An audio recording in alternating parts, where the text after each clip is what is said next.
So far, we've learned about the structure of an atom. So we've learned about the protons and neutrons that form our nucleus, and then we've learned about the electrons that orbit in our orbitals or our energy levels around the nucleus. So now we're going to start exploring how the atom stays together. Why do these electrons stay in those orbitals? And we're going to be doing that with what's called Coulomb's law. So Coulomb's law has to do with the electrostatic force. So what that really means is that like charges repel each other and opposite charges attract. So if I have two positive things next to each other, they're going to repel. They don't want to be together. Same for negative. But if I have one positive and one negative, they're really, really drawn to each other.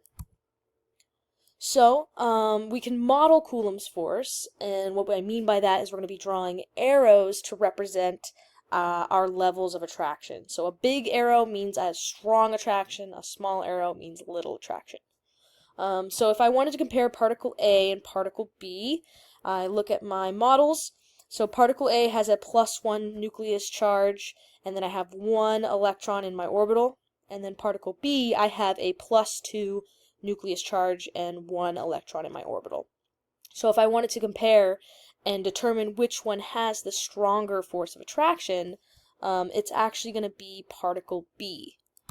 So I would draw that with a bigger arrow going into my positive nucleus, and then particle A, I would have a smaller arrow going into the nucleus because I have smaller attraction.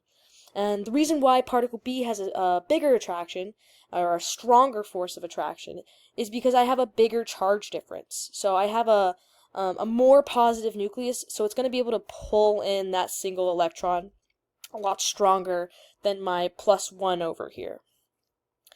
If I look at another example, in this case, I have the same particle A as before, but then my particle B, I added a second electron into that orbital.